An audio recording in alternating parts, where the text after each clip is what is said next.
철스트라다무스님한테 그거 하나 쓸 거면 여쭤봅시다. 그러면 이재명 후보 득표율 몇 % 정도 예상하세요? 저는 진짜 우리 백 선생님 참 진짜 정확한 질문을 진짜 제가 질문할 때마다 그렇게 얘기해 주시니까 저 너무 고마워요. 네, 아니 너무 예리하고 가장 중요한 저는 이래 봅니다. 이재명 후보의 압승은 당연한 건데 얼마나 벌어지느냐. 저는 트리플 크라운을 달성할 가능성이 높다.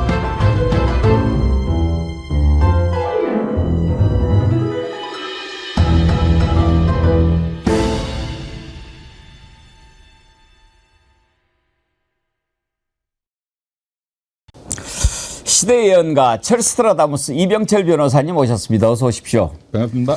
대단한 예언가세요. 지난번에 뵀을 때 윤석열 체포영장 기각될 거다 이렇게 하셨는데 정말 기각이 됐어요. 네. 오, 참. 도대체 어떻게 그렇게 맞추세요? 그런데 저는 솔직히 기각될 가능성이 90% 이상이라고 생각했거든요. 근데 또 그리 말하면 이 시청자들이 또 욕한다. 섭섭하니까 저는 빨리 기속돼야 되는데. 그까지 뭐 없으니까 뭐 가능성이 있다 이렇게 말씀드렸는데 뭐 왜냐하면 그때는 체포영장이 나올 수 있는 법리적인 요건이 좀 부족한 단계였거든요. 예. 그러니까 그 판사가 나쁜 놈이 아니고 조금 밥이 익어야 먹잖아요. 그렇죠. 숙성돼야죠. 좀 익었던 거죠. 이제 그랬더니 또 이제 뭐 뉴스 공장이니 막 저런 데서는 이제 처음에 난리 났다 하다가 이제 수습을 해야 되니까 제 이제 솔직히 말씀드리는 거예요. 이렇게 저도 막 이렇게 주변에서 얘기를 해주니까 그러니까 이제 그 뒤수습한다고 또 이제 논리를 만든 게 조은석 특검이 다 알면서도 기각될 줄 알고 영장 기각되는 거 알고 넣는 검사는 없습니다. 그렇죠. 본인도 그 부담이 큰데. 근데 그 말씀의 취지는 이제 충분히 이해하고 그러고 제가 요 며칠 전부터 많이 듣는 얘기가 이병철 변호사님이 정확하게 다 맞추니까 이제 다른 데 나가는 패널들이 변호사님 말하는 거를 다 그대로 따라한다. 그러면 다 맞출 거다.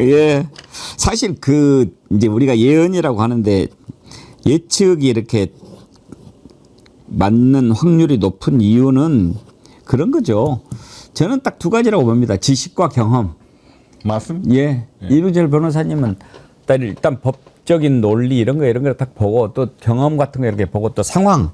그렇죠. 세 가지 변수겠죠. 그렇죠. 뭐 그렇게 해서 맞추시는 건데. 제가 좀 재밌는 예를 하나. 예측에 대해서.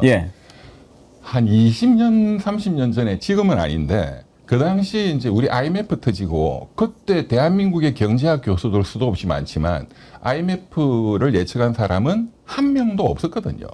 터지고 나니까 이랬네 저랬네. 이제 그럴 때 이제 경제학 교수 너는 뭐하러 교수 박사를 따냐? 그때 유명한 말이 있습니다. 일기예보 그리고 점쟁이 경제학 교수. 경제학 교수의 예측은 점쟁이보다 조금 낫고 일기예보보다는 훨씬 못하다. 과학적 그리고 경험적인. 맞습니다. 그러니까 이제 현실 진단을 딱 일단 먼저 하는 게 제일 중요하지 않습니까? 그리고 이유를 분석을 해야 되는데 저자는 왜 저런 무슨 동기를 가지고 저 일을 했을까 이렇게 이제 분석하는 것이 우선되는 거 아니겠습니까? 그런 차원에서 오늘 몇 가지 좀 여쭤볼 게 있습니다. 첫째로 윤석열이가 토요일 날 오전 9시까지 나와라. 그러니까 그 전에는 말 안 타가 10시에 나가면 어떨까요? 그랬다가 안 돼. 9시에 나와. 이러니까 이제 9시에 나오겠다고 해요. 참 9시에 나오려면 힘들 거예요. 출근도 9시 안 했던 자라서. 근데 이번에는 나오겠다라고 한 이유는 뭐였을까요? 이제 마지막이거든요. 만약 이번에도 안 나오면 정말 체포영장 발부가 되겠죠. 500% 나옵니다. 500%. 그러니까는 이 사람은 딱 지 죽을 때 되면 무조건 납작 엎드려. 그 전에 껄떡거리고. 이번에는 확실하니까 어쩔 수 없이 나오는 건데. 그리고 체포영장도 체포영장인데 다음 주에 무조건 구속영장이 떨어져요. 다음 주에? 구속이에요. 이제는 못 나오죠. 이제 들어가면 죽어. 이제 영원이죠. 그러니까 그걸 본인이 잘 알기 때문에 이제 사실 지금 체포영장은 구속을 위해서 필요한 거예요. 그렇죠. 이렇게 그리고 만약에 뭐 왔는데 딴소리하고 막 자꾸 하면은 바로 긴급 체포해도 되거든요. 예. 지금은 그 요건이 충분히 갖춰졌어요. 워낙에 이 계속 말도 안 되는 짓을 해왔기 때문에 지난 일주일 동안. 자, 그럼 오늘의 첫 번째 애연 윤석열 다음 주 구속된다. 다음 주 중으로 구속영장 청구가 되고, 청구되고. 이제 열장 실질 심사하고 예. 구속영장 무조건 떨어집니다. 지금 내란 특검의 수사 내용을 보면. 그러면 철스트라다무스 시대예언가 이병철 변호사의 첫 번째 애연 윤석열 다음 주 구속된다. 네. 요즘에 참 더운데 교도소에 구치소에 에어컨 있나요? 동부구치소는 새로 지어서 시설이 좋고 예. 여름에도 뭐 어렵지 않게 예. 에어컨 시설도 되고 한데 상대적으로 오래된 게 이제 저 의왕구치소 예. 걸로 가거든요. 그쪽으로 가죠. 예, 주로. 지난번에 갔던데. 맞습니다. 예. 예. 거기는 좀 너무 오래돼 가지고 여름에 굉장히 덥다 하더라고요. 선풍기는 있나요? 뭐 있죠, 있기는. 근데 한 번 들어갔다가 나온 놈이 다시 들어가는 게 처음 들어가는 것보다 더 힘들다 하던데요. 100배 힘들죠. 예. 조폭들이 내는 사람들. 예. 조폭들이 뭐 처음에는 뭐 한번 별 달아야지 이 젊은 애들 예. 갔다 나오잖아요. 두 번 다시는 그쪽으로 안 들어간다. 예. 막 싹싹 빌고 울고. 그래서 얘가 더 지금 그렇게 그렇죠, 좀 그렇죠. 정신 상태가 그럴 것 같은데. 맞습니다. 전 궁금한 게요. 지난번에 나와서 조사를 받다가 갑자기 나 안 받을래. 네. 맞습니다. 경찰 바꿔줘. 맞습니다. 검사로 바꿔줘. 뭐 이렇게 말도 안 되는 이유를 대면서 튀었잖아요. 네. 근데 이제 우리가 얼른 보기에는 제자가 평소에 하던 게 어디 경찰이 검사를 이런 것 때문에 그러지 않았을까 했는데 이 변호사님도 어디선가 그런 말씀을 하셨어요. 핵심적인 증거가 어디서 나왔을 것이다. 그렇습니다. 예. 그렇게 보십니까? 그렇습니다. 뭐가 나왔을까요? 그게 뭐다 하는 거를 이제 이거는 제가 뭐 내란 특검 쪽에서 얘기를 들었다 뭐 이런 소리 하면 그게 범죄예요. 그렇죠. 그건 나오면 안 제가 뉴스 되니까. 공장이든 뭐 이런 데서 좀 인기 있다는 사람들 보면 어디서 들었다. 안 돼, 안 돼. 그건요. 그 뭐 대법원에서 들었다. 이게 전부 공무상 기밀이고. 그렇죠. 만약에 그게 사실이라면 그걸 준 사람은 공무상 기밀 누설죄고 예. 받은 사람 공범이에요. 나 죄지었습니다 하고 또 굉장히 위험한 소리를 막 유튜브에서 떠드는 거예요. 본인이 괜히 자기를 절대로 하면 안 잘난 척하고 됩니다. 싶어가지고 그런 그러니까 얘기 하는 그거 다 겁니다. 거짓말이거든요. 예. 그 주는 공직자는 없습니다. 이제 분석을 해서 저 보면 아 이거구나. 제가 이제 딱 분석이 나오더라고. 뭐냐. 박종준 경호처장이에요. 그 밑에 차장이 그 나쁜 사람 있잖아요. 김성훈이. 예. 그러니까 경찰에서 최근 그러니까 6월 3일 대통령 선거 직후에 일부 보도, 크게 보도가 안 되고 일부 보도 난 것이 그 비하폰 삭제 지시 윤석열이의 등등 때문에 김성훈 차장 조사하고 그다음에 박종준 경호처장을 조사했다는 보도가 일부 나왔어요. 크게 주목을 못 받았습니다. 예. 보십시오. 박종준 처장은 경찰대에 굉장히 우수하게 졸업하고 했지만 공직을 굉장히 이제 좀 빛나게 마무리 못하고 중간에 그만두고 정치권으로 왔다가 예. 잘 안 됐잖아요. 예. 그래서 어떻게 보면 굉장히 어려운 또 가정도 어려웠대요. 그 재정적으로도. 그런데 이제 경호처장으로 발탁됐으니까 엄청난 권력. 또 윤석열 같은 깡패 정권에는 경호처장이 굉장한 권력이잖아요. 그렇죠. 그런데 이제 내란 터지고 12월 3일 터지고 바로 12월 6일 날 윤석열이가 국정원 홍장원 차장과의 비하폰 통화. 그다음에 서울경찰청장 김봉기 중요합니다. 이 사람이 현재 나와서 내란 일으킨 게 내가 그때 듣기로 사생활 같은 얘기했다. 이것도 밝혀야 됩니다. 맞아요. 예. 근데 어쨌든 이 사람 두 분과 통화한 비하폰을 삭제 지시했다. 그럼 삭제 지시를 했으면 지시를 받은 사람이 경호처잖아요. 그럼 처장 박종준. 그다음에 그 2인자 김성훈이라는 거예요. 예. 자, 그러면은 박종준이 1번이죠. 그다음에 해가 바뀌어서 1월 3일 날 이제 한남동에 체포하러 그 경찰들이 병력들이 갔을 때 저 체포 막아. 그럼 그것도 1번 지시 받은 건 박종준이죠. 예. 그다음에 밑에가 김성훈. 그런데 박종준 이제 처장은 그 일주일 후 1월 10일 날 사표를 던지고 경찰청에 자진 출석합니다. 네. 그때 또 많은 걸 진술을 했겠죠. 예. 그 다음에 이제 1월 15일 날 드디어 2차 체포에 성공하는데, 자, 그러면 상식적으로 이 체포를 막아라는 윤석열 지시, 이제 그거 하나. 그 다음에 12월 6일 날 비아폰 삭제 지시. 그 두 개가 지금 이번 체포영장 기각된 그 범죄 혐의 사실이란 말이에요. 이거는 내란하고 별개의 새로운 범죄 사실이거든요. 그래야 영장이 나와요. 예. 내란의 포괄일죄 요 안에 있는 거 하면 안 나옵니다. 별개의 사실. 예. 저 체포 막아 이런 건 별도니까. 자, 그러니까 그 증거는 누가 봐도 박종준 처장이에요.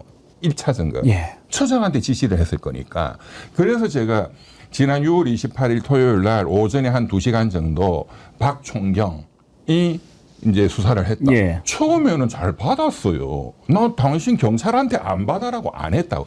그때는 오히려 경찰 니까짓 게 뭘 알아. 그럼요. 그렇게 생각했을 오히려 경찰이 거예요. 들어왔을 때 만만하게 검사한테 받은 것보다 더 쉽겠다고 생각했을 맞아요. 거 아닙니까? 예, 예. 그리고 박종경 내가 이래봬도 그렇죠, 그렇죠. 검찰총장 출신이고 나도 이 사람아 어이 특검 수사팀장이었고 어이 그렇죠, 그런데 그렇죠. 네가 경찰이 어이 뭐 이랬을 거 아니에요. 너까짓게 이렇게 생각했을 예. 거예요. 내가 갖고 놀지 했는데 박총경이 또 옆에 이제 또 경찰 수사관 두 분이 또 같이 딱 제시를 했을 거예요.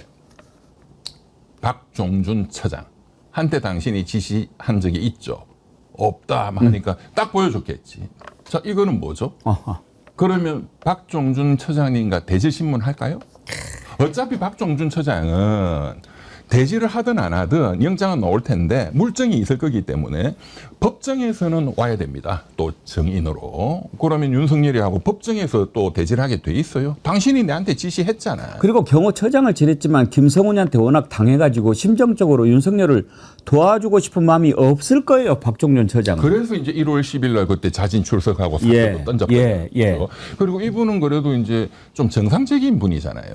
말도 잘합디다. 지난번에 네. 그거 처음에 나와서 하는데 저래서 정치를 했구나. 경찰 출신이라는데 참 말 잘하네. 그런 네. 생각은 했어요. 네, 그분이 경찰대 거의 수석했다죠? 수석하고 예. 행정고시도 붙었고. 예. 그러니까 이제 이분 입장에서는 이거 뭐 이게 내란 이거 말도 안 되는 이런데 내가 가담할 필요도 없고 그러니까 이 이제 체포영장 관련된 이 여기에 대해서 다시 또 경찰이 불러서 집중적으로 그 증거를 다졌을 거거든요. 이제 윤석열이한테 딱 들이대려고. 이거 윤석열이가 이제 한 2시간 받고 점심 먹으면서 변호인들이 입회했을 거니까 얘기를 해보니까 아 이걸로 큰일 났다. 그렇죠. 이게 새로운 범죄 사실이고 그리고 이거는 바로 또 구속하고 연결되죠. 구속이라는 게 증거인멸 도주의료잖아요. 이게 다 자 저거 막아 증거인멸 도주 비아폰 삭제 증거인멸 이거 바로 구속으로 연결되는 거예요. 큰일 났습니다. 그러면은 이제 조사 안 받고 깽판으로 가자. 그렇죠. 뭐 그런 거예요. 그러니까 이제 핑계거리를 만들어야 되니까 뭐 경찰이 하는 거는 원칙이 안 맞다 검사가 해라. 뭐 말도 안 있는 말도 아닌 얘기를 하는 또뭐 거죠. 조국 대표가 그 법무부 장관 할 때 만든 그 인권 보호 예. 조치 그거를 준수하지 않았다. 뭐 헛소리야. 있는 대로 갖다가 붙이는 거죠. 너무 끝날게. 예, 그때 집에서. 조사를 했던 것이 체포영장 집행 방해 관련된 거 아닙니까? 그렇죠. 그러니까 지금 말씀하신 것처럼 막 이제 김성훈이나 뭐 이런 자들은 같이 짜고 했겠지만 이미 마음을 제대로 먹은 박종준 처장이 내놓았던 증거를 딱 제시하니까 꼼짝 못했을 거고 아까 이제 서울청장 김봉식, 예, 경찰청장 뭐 이런 사람들 증언 같은 것도 이미 다 확보가 돼 있지 않겠습니까? 돼 있겠죠. 예. 저는 제일 궁금한 게 사생활이 뭘까 이게 참 그러니까요. 궁금합니다. 예. 그러니까 저는 그 얘기를 그때 헌법재판소에서 들었을 때 김봉식 청장 같은 경우에 또 조조 청장도 같이 들었을 거 아닙니까? 그 자리에서 왜 이자가 계엄을 했을까 하는 것을 감을 잡았을 거라고 생각해요. 그렇죠. 사생활 개인적인 얘기라고 했을 때는. 네. 저는 사생활이 마약과 관련성이 있을까 뭐 이런 생각도 해보고. 근데 마약 얘기를 경찰청장이라 하더라도 아무리 자기 신복이라고 하더라도 그 앞에서 할 수 있겠어요? 그거는 좀 더. 그거는 아닐 거고 막 이런 것일 수는 있을 것 같아요. 근데 이제 그때 이제 국회 쪽에서 물어보니까 그건 뭐 말할 수 없다라고 했는데 조금 순화해서 이런 정도 아닐까. 우리 집사람이 많이 아프다. 그리고 지금 이렇게 가다가는 어떤 일이 일어날지 모른다. 너네들이 내가 그래도 청장도 시켜주고 그랬는데 내가 막 나쁜 일을 하려고 하는 건 아니고 이렇게 좀 살고 우리도 살고 이렇게 하려면 이 방법밖에 없는데 좀 어떻게 안 되겠냐? 뭐 이런 정도 아니었을까 생각은 되는데. 제가 국정원 홍장원 차장님하고도 되게 친해가지고 어. 뭐 그래서 한번 이제 대통령 선거 끝났고 또 이제 또 내란 특검 수사 관련된 또 참고인일 수도 있으니까 제가 좀 적절할 때 한번 얘기를 들어보려고요. 알겠습니다. 홍 차장도 어느 정도 아실까요? 제가 일단은 말씀 안 드릴게요. 알겠습니다. 적절할 때 제가 정어리 TV에서 말씀드릴게요. 예.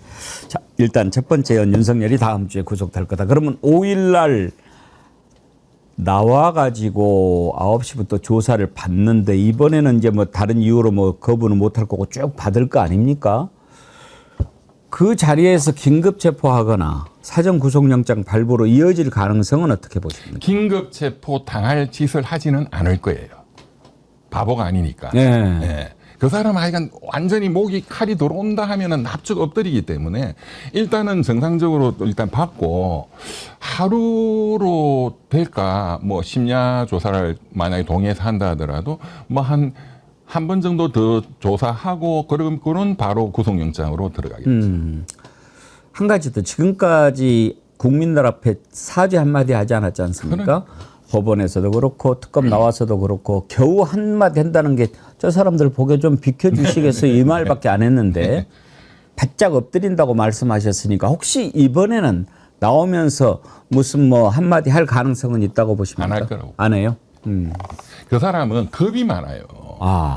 덩치는 그래도 겁이 엄청나게 많은 사람이에요. 그러니까 사실은 모든 거를 참 내려놓고 국민들께 사죄드립니다라는 심정으로 카메라 앞에 서서 과거의 대통령들이 이제 뭐 다 끝났고 내 죄가 큽니다.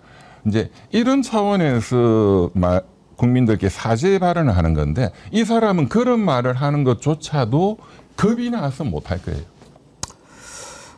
알겠습니다. 제가 최근에 어떤 쇼츠를 하나 봤는데 이제 뭐 사실 여부는 잘 모르겠습니다만은 윤석열 모친이 살아계시잖아요. 네. 근데 취임식 때도 안 오셨잖아요. 네, 네.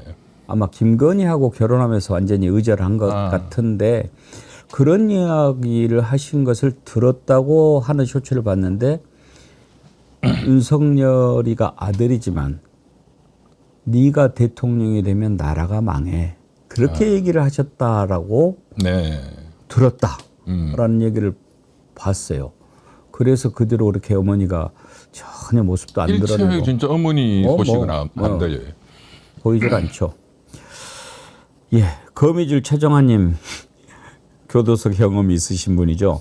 너무 더우면 500ml 깡깡 얼은 생수 줘요. 죽지 말라고. 신문지로 싸서 냉기를 유지합니다. 30분 행복하고 곧바로 지옥 시작. 아이고 참. 예. 자, 두 번째로 심우정 이자도 수사를 받아야 되잖아요. 그런데 느닷없이 어제 그만두겠다라고 해요. 네. 왜 그랬습니까? 일단 그만둘 타임은 이제 됐고. 예.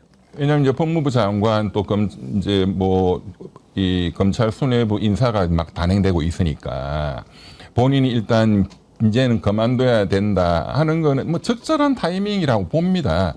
근데 저는 그 입장문의 내용 또 조금 전에도 무슨 뭐야 오늘 뭐 퇴임사 그 이제 핵심이 무슨 지금 검찰에 대한 개혁, 검찰 폐지 뭐 여기에 대해서 너무 이렇게 성급하게 하면 부작용이 생긴다 뭐 이런 취지로 말했잖아요. 저는 그 얘기가 그 검찰 조직이 걱정돼서 또는 국민의 기본권 보호가 걱정이 돼서 한 말이 아니고 예. 본인의 안위에 대해서 애둘러서 말했다고 봅니다. 내 기본권 좀 지켜주세요. 저를 구속시키는 거를 결론을 정해놓고 하면 부작용이 생긴다. 저를 구속을 안 시켜주시면 우리 딸도 좀 보호해 주시면 예? 그러면은 제가 왕창 협조해 드릴 좋은 작용이 있습니다. 아. 저는 이렇게 들었어요. 오호. 그런 신호다. 시그널이다. 왜냐하면 이 사람이 알고 있는 윤석열, 김건희에 대한 비밀도 많잖아요. 많죠. 예. 특히 비상겸 터지고 민정수석 김주현이하고 비아폰 통화했다 예. 이런 것도 나와 있고 이 사람은 마약에 직접 연루된 예. 인천지검장이었고 예. 지금 한도 끝도 없거든요. 이 사람. 그러면. 특히 윤석열이 탈옥시켜준 적시한고로 장본인이고. 그 고발한 게 접니다.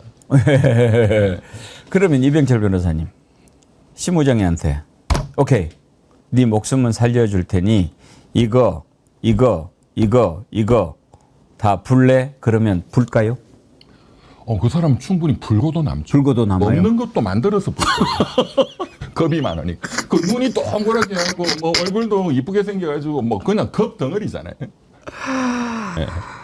원하는 대, 특검님이 원하는 대로 불겠습니다 할 거예요. 가만 있어봐. 이병철 변호사님 고향이 대전 아니신가요? 부산이요. 아, 부산이신가요? 네, 아, 네. 맞아. 그쪽은 충청도 쪽이죠. 아버지가 심대평 지사 네. 했죠. 그러시구나. 아니 심우정 검찰총장은 뭐 주변에 듣기로도 그렇고, 그리고 또 뭐 공부만 열심히 한 범생이들이잖아요. 그 걔들이 뭐 싸움을 해봤어요, 전쟁터를 나가봤어요, 뭐 뭘 해봤어요. 솔직히 말해서 군부 독재했던 사람들은 겁이 없어요, 진짜. 전두환이나 박정희 전쟁을 한 사람들인데 이것들은 아무것도 아닌 애들이죠. 아하, 알겠습니다. 얘기 나온 김에 이번에 이제 검찰 인사를 두고 이런저런 말이 많고 특히 이제 조국혁신당에서는 어떻게 저런 놈들을 갖다가 쓰냐 막 이렇게 지금 삐딱선 타거든요. 특히 박은정 의원님 아주. 예, 그럴 거예요. 뭐 워낙 당했으니까. 그런데 이제 많은 민주당 지지자들 그리고 이제 이재명 대통령 믿는 사람들은 그래도 우리 이재명 대통령이 한 거니까 믿어보자 이렇게 하는데 개인적으로 이병철 변호사님은 이번 검찰 인사는 어떻게 평가하십니까? 저는 전체적으로 잘하고 계신다고 봅니다. 그 박은정 의원의 문제 제기도 저는 충분히 이해해요. 박은정 의원님 저하고 사법고시 동기입니다. 29기. 그리고 이번에 이제 그 법무부 차관이나 등등 주요 검찰 간부들의 기수가 29기 30기더라고요. 30이거든요. 예. 그리고 뭐 조국 혁신당에 또 조국 대표가 또 뭐 오게스 그 편지 메시지 뭐 충분히 이해합니다. 이해하는데 이제 이 검찰 전체 인사라는 거는 지금 국가 전체의 관점에서 대통령은 보셔야 되잖아요. 우리가 해방되고 친일파를 완전히 일망타진하자. 그걸 못했지만 그런 거를 제대로 만약에 한다고 할 때 친일파의 핵심들을 우리 편으로 끌어와야 일망타진이 되겠죠. 이제이죠. 예. 그냥 독립군들끼리는 친일파가 뭔지도 모르는데 정보가 없는데 할 수가 없겠죠. 일단 이의제이라는 차원에서 저는 또 필요하다고 보고, 둘째는 뭐 설사 친윤 검사다. 저도 그렇게 보여요. 그렇죠. 저도 뭐 소문을 그렇게 많이 예. 듣고 또 동기들도 많고 뭐 대부분 다 아는 후배들이고. 그렇지만 그런 사람들 중에 이제 이 개혁민주정부 이재명 정권에 충성을 바치겠다 또 하는 사람은 또 안 하는 사람보다는 낫잖아요. 그러니까 이런 사람을 또 이제 중용해서 검찰 내부에 여론을 조성하는 또 측면도 상당히 크다고 봅니다. 예. 이제 그런 차원에서, 그리고 또 뭐 다 친윤 검사만 또 한 게 아니고 또 좋은 분들도 또 발탁을 했고, 뭐 예를 들어서 임원정 검사, 뭐 그분도 검사장 발탁하고, 저는 전체적으로 보면 그런 이제 큰 전략, 특히 이 검찰 조직이라는 거는 이게 보통 조직은 아니거든요.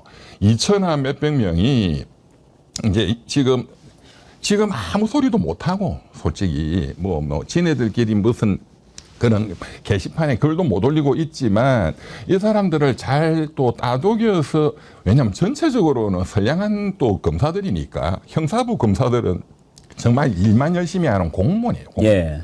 예, 그런 차원에서 저는 정성호 법무부 장관님 그 말씀도 참 훌륭하다고 봅니다. 검찰 해체 그런 그렇죠. 게 아니다. 예. 그 장관님 참 온화하게. 근데 그런 분이 더 무서워요. 그러니까요. 예. 그게 중요한 거죠. 외유내강. 예, 말만 크게 하는 것보다 맞습니다. 그런 게 더 무섭죠. 알겠습니다. 오늘 이제 한덕수 그다음에 안덕근 전 산자부 장관이 특검에 소환이 됐어요. 네. 한덕수는 뭐 언제든지 이제 나올 상황이었는데 오늘 안덕근을 같이 엮어서 부르는 것은 뭐 때문이라고 보십니까? 저도 조금 전에 오면서 그 속보로 봤는데 예. 어쨌든 국무회의에 그 내란 비상계엄의 적극 가담자로 분류가 됐겠죠. 구체적인 거는 아직은 잘 모르겠지만 안덕근이 성향상으로 봐서 적극 가담, 뭐 이제 이상민 뭐 또 박성재 이런 사람 같으면 몰라도 안덕근은 왜일까? 저는 이런 생각해봤는데 어떻게 생각하십니까? 한덕수를 불러가지고 이제 내란과 관련해서 하는데 한덕수의 대선 출마 시도를 내란의 연장선상으로 보고 한덕수가 출마하려고 할 때 그 즈음에 안덕근이 통상 협상한다고 미국하지 않았습니까? 그렇게 하는 것도 혹시 이런 목적으로 간 것이라는 어떤 결정적인 증거나 이런 걸 입수를 해가지고 같이 부른 것 이럴 가능성은 어떻습니까? 저는 잘 모르겠습니다. 그런데 이제 안덕근 씨가 산자부 장관이잖아요. 예. 산자부가 우리 국민들이 다 기억하시는 좀 충격적인 사건이 있었던 것은 대왕고래죠. 그렇군요. 예, 대왕고래는 국가 예산이 수천억 조 단위가 날아갈 뻔했던 이제 사기 사건이거든요. 예. 이 사기 사건에 사실은 또 뭐 브라질의 무슨 교수인가 뭔가 그 사람이 또 최소한 수십억 원을 또 빼먹고 이거는 산자부 그다음에 이 추진했던 그 석유공사나 수자원공사 그리고 외국하고 다 짜고 해서 돈을 빼먹는 거예요. 예. 이제 그거는 이명박이 때 많이 있었던 그때는 뭐 25조, 30조가 그냥 날아갔잖아요. 예. 제가 그때 그 내용들을 잘 알기 때문에 이 대한거래도 그 패턴은 유사하고 저는 안덕근 산자부 장관을 불렀다? 그 관련한 어떤 그 돈과 관련된 조사인가 이런 생각은 들더라고요. 나오는 거 한번 보도록 하죠. 네. 두 번째 예언을 한번 좀 들어보려고 하는데. 참, 예. 지금 말씀하신 거에 지금 그 한덕수 이런 자 불렀다. 그 이제 국무회의 그리고 계엄 선포문에 대해서 사후적으로 뭐 서명을 했다 어쨌다 이거 말고 예. 사실은 이것보다 100배 더 중요한 것은 쪽지입니다. 쪽지. 예. 소위 쪽지. 문건. 최상목이한테 준 예. 그 문건. 예. 이거는 비상기업 입법회의 그 전두환이가 한 국보위 입법회의잖아요. 이거는 진짜 엄청난 사건이에요. 이 문건이 만약에 이 윤석열이가 지시했다. 그리고 그 비슷한 내용을 또 국무총리 그 한테도 문건이 전달됐다는 거는 나왔잖아요. 예. 저는 한덕수 국무총리, 최상무 부총리의 이 문건의 구체적인 내용, 그거를 타이핑했을 거니까 실무자도 당연히 그 부속실장이 했을 수도 있고 이번에 부속실장, 예. 그 PC에 저장, 그 백업하면 다 나오거든요. 그게 터지는 순간 한덕수, 최상무기도 거의 무기징역입니다. 그거는. 이번에 문건 받고 뭔가 실행에 옮겼던 국무위원들은 다 일단 내란범으로 정리가 그렇죠. 안 되겠습니까? 네. 내란 특검팀에서 지금 보도 나온 거는 일단 두 가지로 나누어서 이렇게 적극 가담한 그룹 이제 예. 예. 또는 완전히 이제 이건 안 되는데 했는데 거의 강요당해 가지고 어떻게 보면 약간 피해자 그룹 예. 이렇게 나누었다 하더라고요. 그렇죠. 나눌 수밖에 없는 게 왜냐하면은 송미령 농림축산부 장관도 그 자리에 있었지 않습니까? 네, 네. 그런데도 유임을 시켰다. 그렇습니다. 그것은 이미 대통령이 적극 가담자 그리고 부안해동자라든지 이런 것은 분류를 좀 했다. 이렇게 볼 수 있는 맞습니다. 거죠. 맞습니다. 적어도 계엄 실패한 그 다음 날 안가에 모였던 네놈 이건 정리해야죠. 그거는 뭐 완전히 사실은 거의 공동정범 공동정범 수준이죠. 예, 예.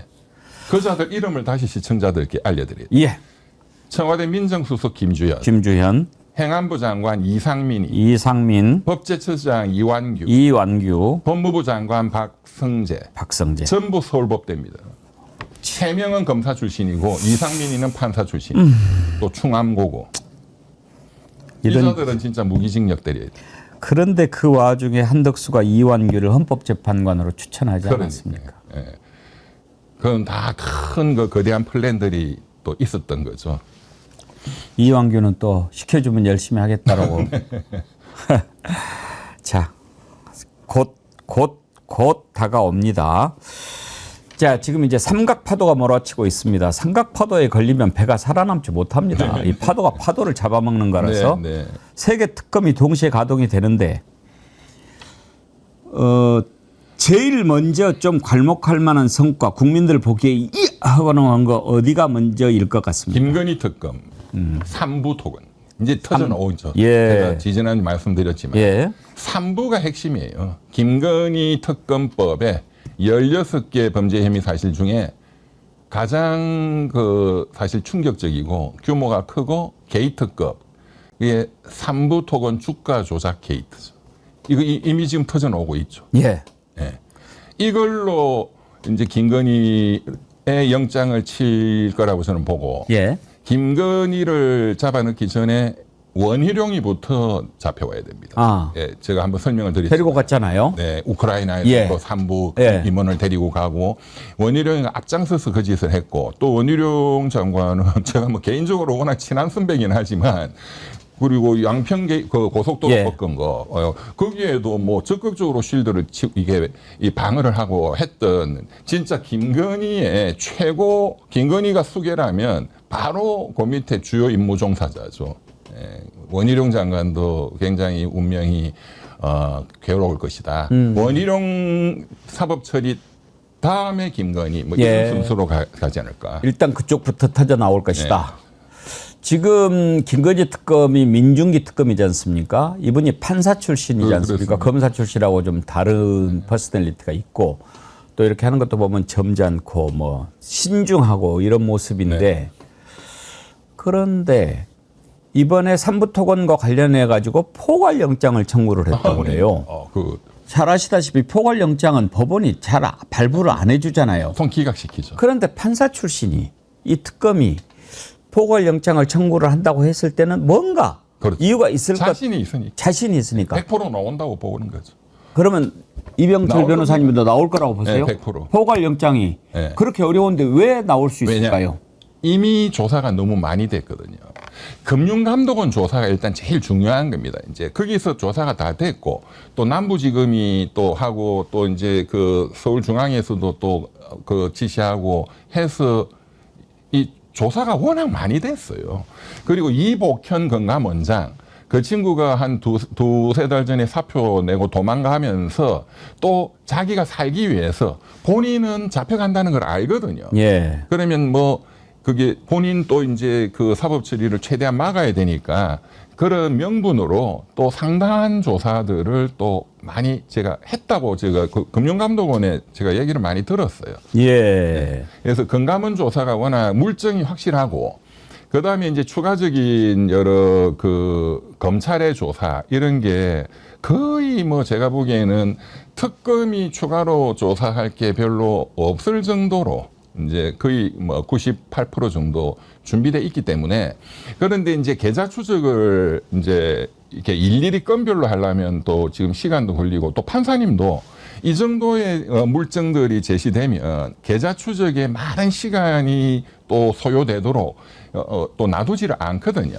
예. 그런 차원에서 포괄영장이라는 게 언론에서 아마 국민들도 처음 보셨을 처음 거예요. 봤죠. 예. 이게 포괄이라는 건 뭐냐면 계좌 추적인데 이 계좌 추적 그 컴퓨터 프로그램이 있거든요.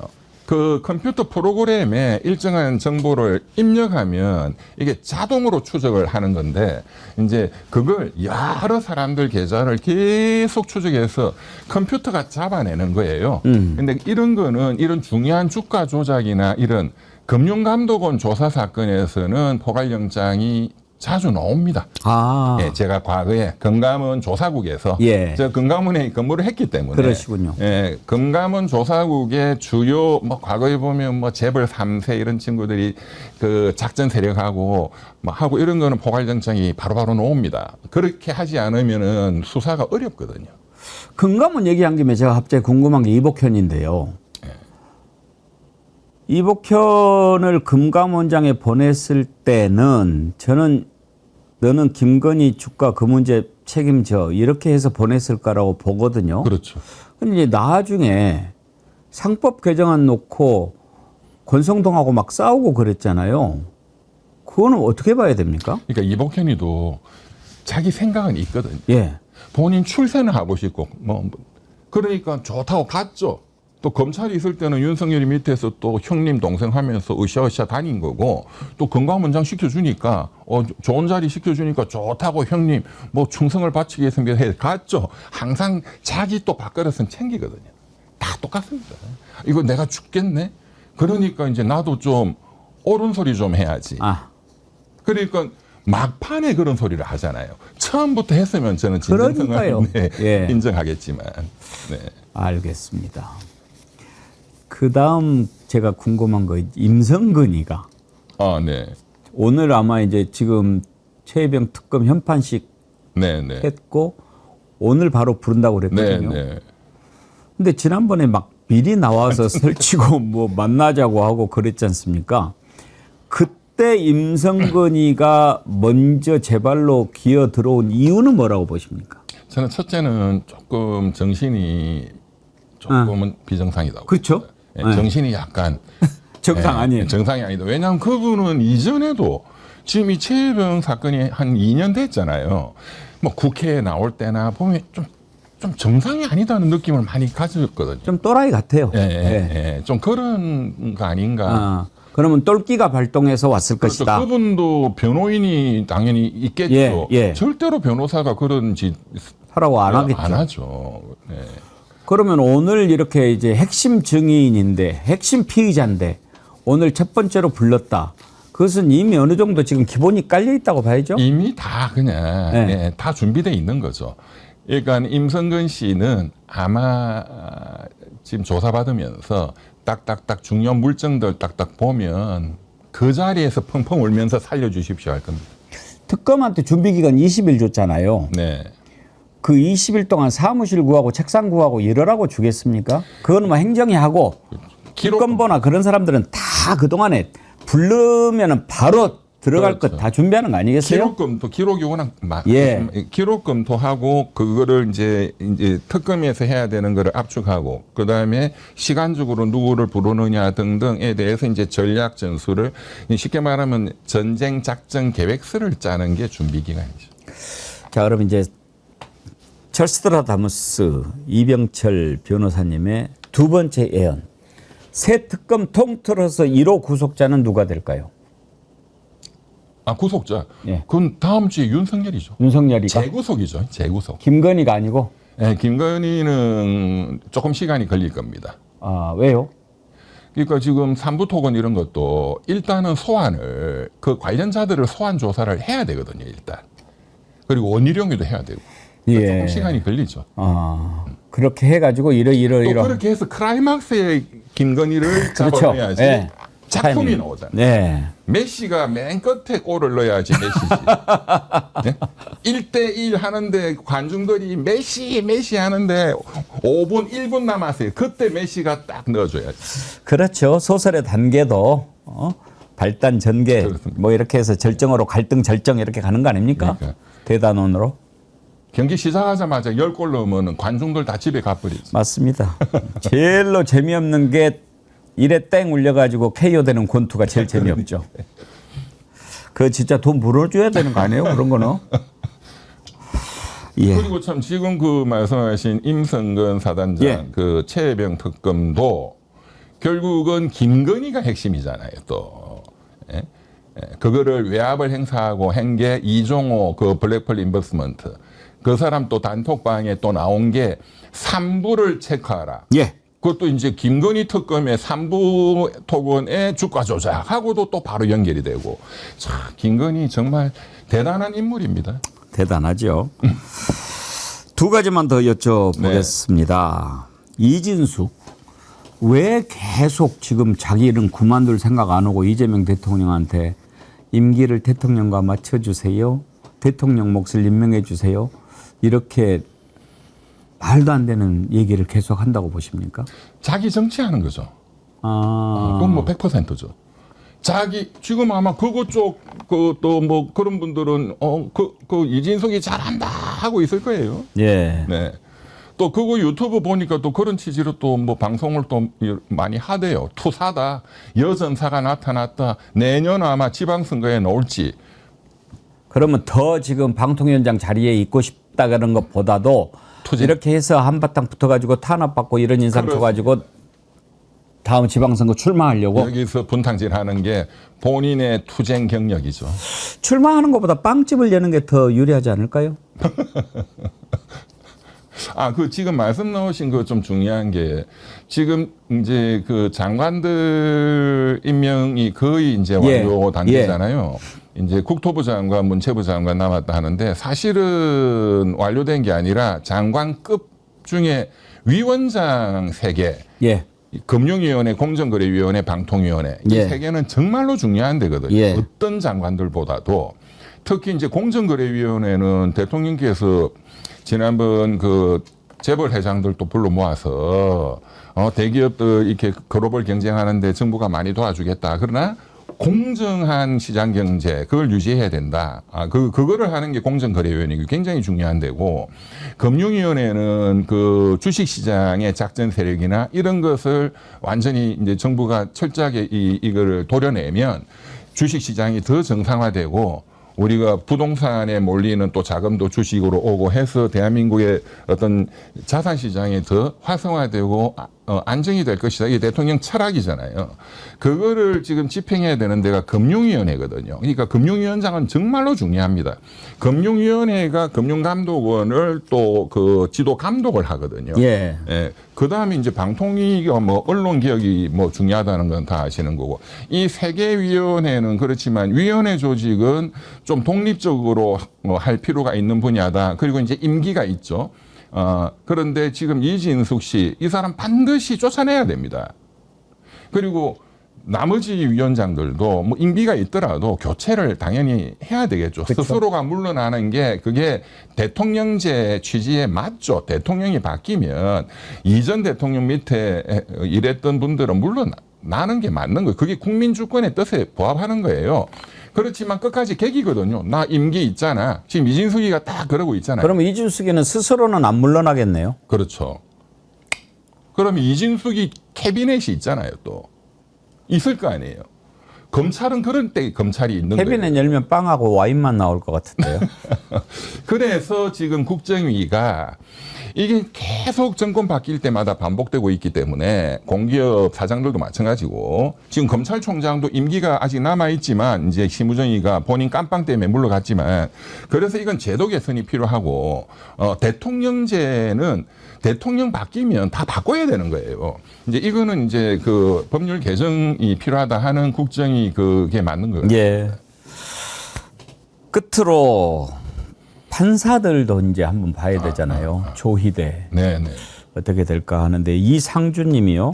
이병철 변호사님, 내란 종식을 사법부가 방해할 가능성도 염두에 두고 이를 방어할 최선의 방법 설명을 좀 부탁을 드립니다. 그렇게 걱정을 하셨고 전국 법관회의도 지금 뭐 별로 한 일 없이 그냥 끝났지 않습니까? 그렇습니다. 조희대 저것도 지금 빨리 정리를 해야 될 것 같은데 이 사법부 쪽은 어떻게 앞으로 풀 수 있을까요? 제가 그 전국 법관회의 그 지난번에 그 뭐 연기한다 했을 때도 연기를 하든 빨리 하든 결과는 아무것도 없을 거다라고 말씀을 드렸고 역시 아무 결과가 없는 결과를 진짜 냈대요. 예. 이 안도 부결, 저 안도 부결. 이거 그럼 뭐 하자는 거야? 연구해보자. 판사들은 굉장히 보수화되어 있습니다. 그리고 말씀드렸지만 이 엘리트 판사들일수록 우리는 이 이재명 정권에 모욕당하고 있다고 생각하는 사람 많습니다. 예. 그래서 너무너무 중요한 것은 지금 제가 계속 강조하고 있지만 5년 후 이재명 대통령 퇴임 후에 이 5개 재판, 예. 5개 재판이 열릴 것이고 이때 이 판사들이 엄청난 중형을 때릴 가능성이 굉장히 높다. 뭐 어제 이제 수원지방법원에서 또 이제 법카 사건은 또 추정을 했고 뭐 어쨌든 5년 후에 재판이 열린단 말이에요. 그래서 저는 너무 다행스러운 것이 그 또 법조인이시고 이번에 법무부 장관 지명되신 정성호 법무부 장관께서 한 사흘 전에 어느 포럼에 나가서 유일하게 지금 국회의원이든 또는 뭐 장관 지명자든 책임 있는 당국자가 말씀하신 지금까지 유일한 공소 취소해야 된다는 말씀을 하셨거든요. 대통령이 기소당한 것은 전부 다 억울하고 그 죄도 안 되는 거를 정치 공작으로 기소한 것이니까 공소 취소를 반드시 해야 된다는 발언을 하셨어요. 그리고 이제 제가 시청자들께 꼭 말씀드리고 싶은 것은 지금 재판받고 있는 많은 민주 진영의 분들이 많을 겁니다. 이런 방송에서 뭐 말했다. 허위 사실 명예훼손. 그게 기소할 거리가 못 되는 것들이 지금 특히 뭐 김건희 줄리 발언 이런 걸로 또 어르신들 나이 드신 분들도 엄청난 재판을 받고 있다고 저한테 토로도 또 하시고 그런 게 공소 취소거리들이거든요. 그리고 그런 분들뿐만 아니라 전국의 국민들이 아마 수백 수천 건이 현재 1심 2심 재판 형사 재판이 그런 검사의 증거 조작 또는 무리한 기소 이렇게 억울한 재판이 많습니다. 이거는 전 국민의 문제예요. 그래서 그런 걸 공소 취소하라고 법을 만든 거고 그건 1심에만 돼 있지만 2심 3심도 법을 개정할 필요가 있는 거. 이거는 그간의 이 검찰의 이 기소 편의주의 그리고 이에 가담한 그 방조범 판사들이 이 억울한 이 재판을 만들어 왔고 그걸로 자신들의 권력을 공고히 해온 거예요. 이것부터 여론을 국민들이 알도록 하고 그 국민 중에 한 명이 이재명이다.